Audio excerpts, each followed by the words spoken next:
어떤 사람들은 아기가 귀엽다고 생각하는 것 같았지만 어떤 사람들은 코가 너무 높다고 했다. 조선인들의 코는 훨씬 낮았기 때문이다. 또 어떤 사람들은 아기의 귀가 너무 크다고 평하기도 했다. 또 다른 사람들은 참지 못해 웃음을 터뜨리며 아기가 꼭 개같이 생겼다고 외쳤다. 조선 개들 중에는 파란 눈을 가진 개가 덜어 있었다. 구경꾼들은 셔우드의 발음을 못해서 아기 이름을 세이옷이라 불렀다. 아기를 보는 실비아가 말리는데도 불구하고 여자들은 아기를 만져보려고 했다. 부인들의 극성에 꼬마는 큰 소리로 울고 말았다. 닥터 로제타는 그 당시의 상황을 다음과 같이 기록하고 있다. 나는 구경꾼들에게 우리와 친한 조선인들 여럿이 오늘 감옥에 잡혀갔는데 그래도 당신네들은 우리 집에 오는 게 두렵지 않은가? 하고 물었다. 그러나 그들은 관청을 두려워하지 않는 것 같았다. 나는 그들과 참으로 많은 이야기를 나눴다. 나는 그들에게 우리를 잘 이해시킬 수 있다는 점을 알게 되었다. 많은 사람들을 대하면서 계속 즐거운 표정과 태도를 유지한다는 건 매우 피곤한 일이었다. 하지만 근래에 생긴 불상사로 인한 긴장감 때문에 나는 그들을 한결같이 부드럽게 대하지 않을 수 없었다. 구경꾼들이 북적대는 중에 불쌍한 창식이가 군졸에게 끌려 집으로 왔다. 군졸들은 엽전 10만 개를 내놓지 않으면 또 곤장을 치겠다며 돈을 요구했다. 조금 있자 오씨도 끌려왔다. 그는 매우 기상이 높아서 관리들이 곧 자기들을 석방하라는 명령을 받게 될 것으로 믿고 있어서 내가 돈을 지불하는 것을 원치 않았다. 창식이도 똑같은 생각을 하고 있으리라고는 생각하지만 그는 이미 오씨보다 오래 갇혀 있어서 족쇄와 수갑이 조이는 엄청난 고통 때문에 용기가 꺾여 있는 듯 했다. 오후 1시경에 행정관의 부하 한 사람이 와서 나를 만나자고 했다. 그는 한문으로 쓴 종이를 주었다. 에스더는 전에 내게 조선인 관리들은 우리가 이 집에서 나가야 한다고 말했다고 알려주었다. 이 종이가 우리를 쫓아내는 명령서일 것으로 짐작되어 나는 문서를 읽을 줄 모르므로 받을 수 없다고 거절했다. 그랬더니 그들은 그 문서를 대문에 붙여놓고 갔다. 닥터 홀의 친구가 그 문서를 번역하여 주었다. 이것은 감사 다음으로 평양감사 높은 행정관이 쓴 것으로 그 지역 담당관 김씨에게 내리는 명령이다. 집은 전 주인에게 반드시 돌려주어야 한다. 이는 이미 오래전에 내렸던 명령이다. 닥터 홀이 그의 아내와 함께 이곳에 온 것은 여기에서 오래 살겠다는 표시이다. 그러므로 전 주인은 즉시 이 집을 반납받아라. 많은 구경꾼들은 큰 환란을 초래한다. 고로 환자들만 그곳에 갈 수 있게 하라. 다른 사람들은 근접을 금한다. 천주교와 기독교는 해악이 되므로 누구를 막론하고 절대로 설교를 듣지 못한다. 문서에는 관인이 3개 찍혀 있었다. 이 문서가 잘못되어 나에게 전달된 것인지 혹은 이 지역 관리가 읽고 난 뒤에 나를 겁나게 하려고 보낸 것인지 나는 도무지 짐작할 수 없었다. 오후 2시에 닥터 홀은 집에 돌아왔다. 닥터 스크랜튼으로부터 전보가 왔다. 공사관 곧 움직이겠음. 자세한 말 전보로 불가능이라고 했다. 이에 대해 닥터 홀은 다시 전신을 보냈다. 모페트와 나와 관계된 모든 사람들은 감옥에 갇혔음. 이유 설명 없음. 감사는 면회, 청원, 보호를 거절함. 집을 반납하라는 명령 받았음. 닥터 홀은 다시 서둘러 나갔다. 감사는 중국인 통역으로부터 닥터 홀이 서울에 전신을 보냈던 일과 앞으로 전신을 더 보낼 것이라는 말을 듣고도 계속 만나기를 거절하고 있다. 오후 4시 닥터 홀은 총영사 가드너 씨로부터 온 전보를 가지고 왔다. 조선 외무관리에서 조선인 하인들을 석방하라는 지시를 전보로 쳐 주기를 요청하겠음. 당신과 당신 가족의 적절한 보호를 요청하겠음. 이번에는 감옥에서 일하는 자들이 집으로 와서 다시 돈을 요구했다. 돈을 주지 않으면 감금된 사람들 모두 다시 매를 맞을 것이라고 했다. 뒤따라 이 지역 담당관 김씨의 하인이 집으로 와서 대문에 붙여 놓았던 문서를 도로 달라고 요구했다.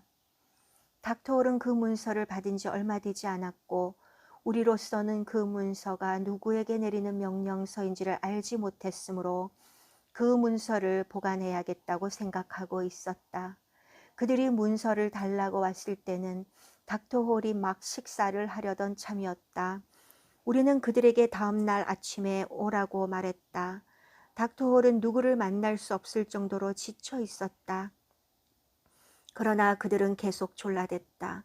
닥터홀은 결국 밖으로 나갔다. 그들은 그 문서를 가져가지 않으면 상관인 김씨에게 심한 매를 맞게 된다고 설명했다. 담당관 김씨는 그 문서를 잘 간직하고 있어야 한다는 지시를 받았기 때문이라는 것이다. 나는 그에게 그 종이를 주지 말라고 했다. 물론 담당관 김씨는 부하들에게 무슨 수를 써서라도 그 종이를 반드시 가져오라고 할 것이다. 결국 그들은 빈손으로 돌아갔다. 그런데 그들이 돌아간 후 곧 마치 미친 소가 울부짖으며 땅을 박차듯 한 소리가 들려왔다. 담당관 김씨였다. 그는 지난번 여기에 왔을 때 닥터홀의 조수인 노씨를 회초리로 때렸었다.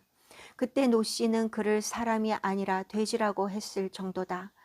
닥터홀은 차근히 이야기하려고 애썼으나 그는 아무 말도 들으려 하지 않았다.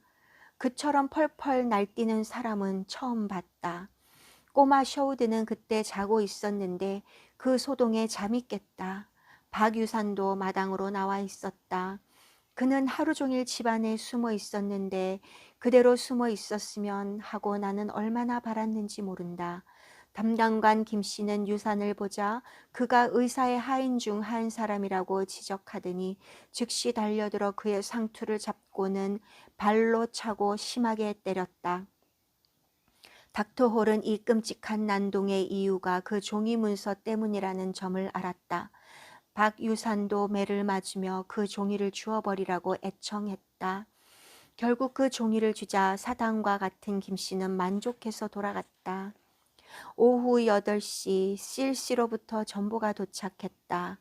영국 총영사와 나는 모페트와 당신에게 속한 조선인들을 석방하라는 명령을 즉시 내려달라고 조선 외무부에 계속 강청하고 있음. 그리고 사실과 이유를 들어 조약에 의한 당신들의 보호를 요구했음. 동시에 모테트시로부터도 친절한 정보가 왔다.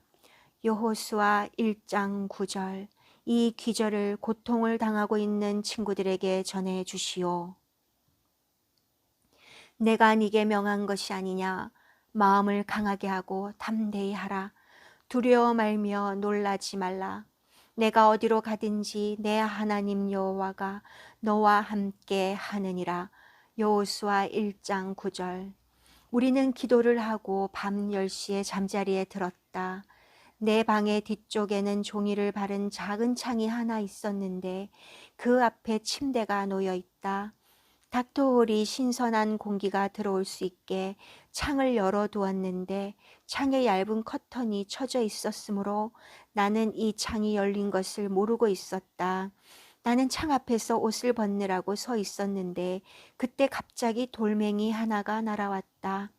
방에 불이 켜져 있었는데 누군가가 밖에서 돌을 던진 것이다. 창 앞에 놓인 항아리가 깨졌다. 마치 유리창이 깨지는 소리처럼 커서 집안 사람들이 다 놀래 일어났다. 돌멩이가 얼마나 더 날아들지 알 수 없었으므로 나는 급히 닥터홀의 방으로 뛰어들면서 실비아에게 빨리 아기를 데려오라고 말했다. 닥터홀이 창문을 닫았다. 돌멩이는 더 이상 날아오지 않았다. 나는 다시 침실로 돌아갔다. 그러나 만전을 기하느라고 두터운 이불을 창에다 막고 나서야 모두들 잠을 잘 수 있었다. 5월 11일 아침 7시 감사가 보낸 심부름꾼인 담당관 김 씨의 아들이 와서 서울에서 감사에게 전보가 왔다고 했다. 그러나 그 내용은 우리가 예상했던 것과는 달랐다. 미국의 서울 주재 공관장들이 국왕을 아련했는데 평양은 복음을 전파할 장소가 아니라는 점에 동의했다는 것이다. 국왕이 말씀하시기를 닥터 홀은 나쁜 사람이니 모든 기독교 신자들을 오늘 다 차명에 처하라고 감사에게 명령을 내렸다는 것이다. 우리는 물론 그 말이 거짓말임이 틀림없다고 생각했으나 그들은 창시기를 절도범 감방에서 사형수 감방으로 옮기고는 칼을 또 씌워 놓았기 때문에 사태가 어떻게 돌아가는지 알 수가 없었다. 닥터 홀이 창시기를 면회하러 갔을 때 그는 용기를 잃고 모든 것을 포기한 것 같았다. 군졸들은 그를 계속 심하게 매질하고 사형에 처한다고 위협했다. 이 불쌍한 친구는 100번 이상 죽는 듯한 큰 고통을 당했을 것이다. 설사 서울에서 전보로 석방 명령이 감사에게 내려진다 해도 석방을 일부러 늦출 승산이 컸다. 나는 창시기가 석방되기 전에 죽지는 않을까 걱정이다. 닥터 홀은 그를 면회 갈 때마다 운다. 정말로 소름 끼치는 일이다. 창시기가 오 씨나 한 씨보다 더 심한 형벌을 받고 있는 이유는 관리들이 그에게 만일 석방시켜주면 또 예수를 전도하겠는가 물었을 때 그는 석방되어도 계속 예수를 전교하겠다고 말했기 때문이다. 이 조선의 바울, 하나님께 영광을. 닥터 홀은 또 전신국으로 갔다. 박유산이 그가 보는 앞에서 구타당한 일, 감사의 심부름꾼이 말한 내용, 구금된 사람들이 석방은커녕 오히려 사형수 감방으로 이감된 사실 등을 전보로 쳤다. 오전 9시 이 구역 담당 관리는 우리에게 물을 길어줄 경우 태형을 받을 것이라고 명령을 내렸다. 평양에는 우물이 없어 약 반마일 떨어진 강에서 물을 길어와야 한다. 나는 어제 아기를 목욕시키느라 물을 많이 써버려서 오늘 쓸 물이 넉넉치 않다. 예수를 전도한 죄로 창시기와 한 씨가 오늘 사형을 당한다는 말이 계속 나돌고 있다. 우리가 데리고 있는 조선인들은 모두들 풀이 죽어 평양에 온 것을 후회하고 있다. 나는 이들에게 용기를 주고 희망을 잃지 않게 하려고 최선을 다하고 있으나 닥터 홀 자신도 오늘 아침에는 낭망한 것 같아 보였다. 그들도 곧 눈치채게 될 것이다. 그 당시 닥터 홀이 고향에 보낸 편지를 보면 사태의 급박함이 잘 나타나 있다. 우리는 어느 순간에 복도들이 닥쳐올지 알 수 없는 위험한 상태에 있다. 이 도시의 10만 명 인구 중 외국인은 우리뿐이다. 내가 아내와 꼬마 셔우들을 아무런 보호책도 없이 집에 두고 전신소에 가 있는 동안 어떤 일이 닥칠지 매우 위험하다. 감사는 왕비의 친척으로서 조선의 세도가이다. 서울의 외무부에서 보낸 전보를 감사는 무시하는 것 같다. 이제 조선에서 신교가 맞이할 자유의 날이 가까워졌는가 보다. 그러기 위해서 하나님은 그의 자식 몇 사람의 생명을 요구하시는 것으로 보인다. 우리는 하나님의 뜻을 위해 죽을 준비가 되어 있다. 이러한 희생에는 충분한 은총이 따를 것이다. 수백 명의 천주교 신자들과 여러 명의 신부들이 그들의 신앙을 위해 생명을 바친 이후 28년 만에 우리 믿음의 형제들이 다시 극심한 고문을 당하는 것을 목격할 때 나의 가슴은 몹시 아프다. 닥터 홀 부인도 그의 일기에 다음과 같이 계속 기록하고 있다. 오늘 정오 우리가 서울에 보낸 전보에 대한 답장이 가드너 영사로부터 도착했다. 어젯밤 11시에 조선 정부의 외무부에서 모든 조선 고용인들과 기독교 신자들을 석방하라는 명령을 전신으로 평양에 발송했음. 닥터 홀은 다시 감옥으로 갔다. 포졸들은 아직도 수감인들을 매질하면서 사형에 처한다고 위협하고 있다. 그들은 감사가 그 전보를 받았지만 이해할 수 없다고 말했다는 것이다. 사람들이 감사에게 우리가 동학의 일당이고 조선의 방방곡곡에 집을 지어서 동학을 돕는다는 보고를 했기 때문에 이 점을 서울에 전보로 보고한다는 말을 했다고도 한다. 또한 감사는 왕비의 친척이므로 전보의 명령을 이행하지 않았다고 해서 벌을 준다 해도 겁날 게 없다고 말했다는 것이다.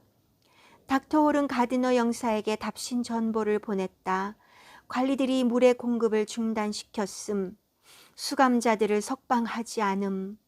우리를 동학은 정치 종교 단체로서 1년 전에 남쪽에서 봉기했으나 정부에 의하여 진압됐음이라고 함. 모든 상황을 종합해 보면 어떤 특별한 조치가 더 없는 한 창식이와 한씨는 처형을 받을지 모른다. 는 것을 알렸다. 오후 4시에 닥터 스크랜턴으로부터 전보가 도착했다. 그들은 감히 사형을 집행하지 못할 것임. 외무부에서는 2번이나 석방 명령을 보냈음. 외무장관과 영국 영사 현재 회동 중. 2사람을 곧 만나겠음. 매일 3번 이상 전보 보내겠음. 곧이어 감사에게 내린 명령이 담긴 전보가 또 하나 도착했다. 전문의 내용은 즉시 수감자들을 석방하라. 석방 여부 보고 바람. 만일 석방하지 않으면 책임지고 있을 것임. 이어서 또 전보가 왔다. 모페트와 맥켄지 금요일 그곳으로 출발. 3일 후 도착 예정. 감사가 미국과 영국을 무시하지 않는 한 겁낼 것 없음. 닥터 홀이 전신소에 가고 없는 시간인 6시경에 행정사법관인 감금한 모든 남자들을 자기 앞에 직결시키라는 명령을 내렸다는 소식이 들어왔다. 에스더와 실비아는 신경을 곤두세웠다. 그녀들은 이제 그들이 사형을 당하게 된다고 보았다. 그러나 나는 그렇지 않다고 말했다. 이것은 수감자들을 석방하려는 좋은 소식이라고 봤다. 오후 7시경 불쌍한 창식이가 비틀거리며 집으로 들어와 마루에 쓰러졌다. 그는 말할 힘도 없었고 극도로 지쳐서 몸이 축 늘어져 덜덜 떨면서 고통스러워했다. 그는 석방되어 오는 도중에 감사의 심부름 꾸미며 이 구역 담당관 김씨의 아들이기도 한 자의 명령으로 사람들로부터 줄곧 돌멩이를 맞으면서 왔다는 것이다. 나는 그에게 약을 먹인 다음 조용한 방에 눕히고 담요를 덮어주었다. 닥터 홀은 곧 돌아왔다가 모두 석방됐다는 소식을 전보로 알리기 위해 다시 전신소로 갔다. 밤 9시 병이 되자 창식이는 차도를 보였다. 음식도 조금씩 먹을 수 있게 됐다. 그는 더듬더듬 이야기했다. 사법관은 수감자를 석방하면서 절대로 복음을 전파하지 않겠다는 약속을 강요했다는 것이다.